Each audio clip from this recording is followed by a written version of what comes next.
नमस्कार, जोहार। मेरा नाम है अवंतिका और आप देख रहे the fourth pillar dot news. बीते 4 दिसंबर को संसद के शीतकालीन सत्र की शुरुआत हुई।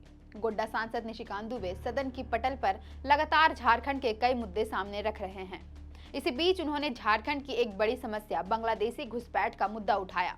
सांसद निशिकांत दुबे ने केंद्र से एनआरसी लागू करने की मांग भी कर दी, जिस पर जामताड़ा से कांग्रेस विधायक इरफान अंसारी ने अपनी प्रतिक्रिया देते हुए कहा कि बांग्लादेशी नहीं बल्कि भाजपा के सदस्य और समर्थक सबसे बड़े घुसपैठिए हैं। लोकसभा में शून्यकाल के दौरान सांसद दुबे ने कहा कि अवैध बांग्लादेशी अप्रवासी झारखंड, बिहार और पश्चिम बंगाल की जनसंख्या बदल रहे हैं। इसके साथ ही उन्होंने इन राज्यों में एनआरसी लागू करने की मांग भी कर दी। उन्होंने कहा कि मैं बतौर सांसद 15 साल में 100वीं बार यह मुद्दा उठा रहा हूं।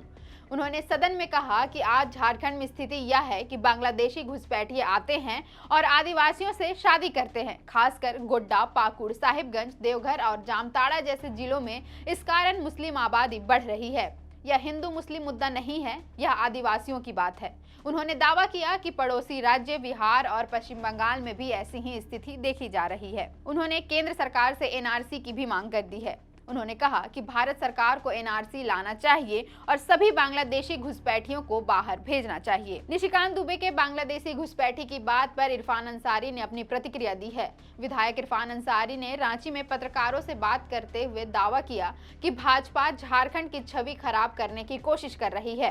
उन्होंने कहा कि बांग्लादेशी नहीं, झारखंड में भाजपा के लोग सबसे बड़े घुसपैठिए हैं। उन्होंने यह भी कहा कि निशिकांत जी बड़े विद्वान नेता हैं। वो जो कहते हैं लगता है कि भविष्यवाणी के एक्सपर्ट हैं, राजनीति के भीष्म पितामह है। वो कल क्या होगा उन्हें आज ही पता चल जाता है। मैं उनसे कहूंगा कि सबसे बड़ा घुसपैठ बांग्लादेशी नहीं, बीजेपी के लोग हैं। जय सेठ, प्रकाश, भानु, सीपी ये घुसपैठ हैं। इरफान अंसारी ने हेमंत सोरेन सरकार के कामों को गिनवाते हुए कहा कि हम यहां प्रवासियों को घर उपलब्ध कराकर उनकी मदद कर रहे हैं, लेकिन भाजपा झारखंड को बदनाम करने पर तुले हुए है। बता दें, डेनियल दानिश ने झारखंड में बढ़ रहे बांग्लादेशी घुसपैठ को लेकर झारखंड हाईकोर्ट में याचिका दायर की है। याचिका में कहा गया कि संथाल परगना के जो जिले साहिबगंज, पाकुड़, गोड्डा, जामताड़ा व दुमका बांग्लादेश से सटे हुए हैं, वहां सुनियोजित तरीके से बांग्लादेशी घुसपैठियों को प्रवेश कराया जाता है। ये घुसपैठिए स्थानीय आदिवासी लड़कियों से शादी करते हैं, आदिवासी जमीन खरीदते हैं तथा धर्म परिवर्तन कराकर डेमोग्राफिक बदलाव कर रहे हैं। इतना ही नहीं, सुरक्षित सीटों पर घुसपैठिए अपनी आदिवासी पत्नी को चुनाव में खड़ा कराते हैं। पिछले कुछ वर्षों में संथाल परगना में मदरसों की संख्या में अचानक बढ़ोतरी हुई है। सीमा से सटे जिलों में बांग्लादेशी घुसपैठिए आते हैं तथा मदरसों में ठहराए जाते हैं। वहां उनका दस्तावेज तैयार होता है, जिसके बाद इस घुसपैठिए को कहां जाना है, उसे कहां रहना है तय होता है। फिर योजना के अनुसार उसे अंजाम दिया जाता है। प्रार्थी ने साहिबगंज में नए स्थापित किए गए लगभग 47 मदरसों की भी सूची याचिका के साथ संलग्न की है। इस मामले में हाईकोर्ट में लंबे समय से सुनवाई चल रही है। हाईकोर्ट ने झारखंड घुसपैठ को लेकर राज्य और केंद्र सरकार से जवाब भी मांगा है। इसकी अगली सुनवाई खंडपीठ ने 13 दिसंबर की तिथि निर्धारित की है। पूर्व केंद्र सरकार की ओर से वकील प्रशांत पल्लव ने पैरवी की थी। केंद्र ने शपथ पत्र दायर कर बताया था कि शक्तियां राज्य सरकार को प्रदान की गई है।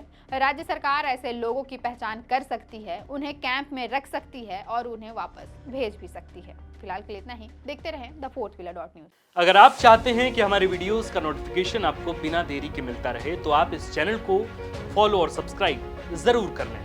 बाकी आप हमारे काम को लेकर कोई सुझाव हमें देना चाहते हो तो कमेंट बॉक्स में आप सादर आमंत्रित हैं। इसके अलावा हमारे वीडियोस आपको अलग अलग ठिकानों जैसे फेसबुक, इंस्टाग्राम, ट्विटर पर भी देखने को मिलेंगे, जिसके लिंक डिस्क्रिप्शन में डाल दिए गए हैं। शुक्रिया।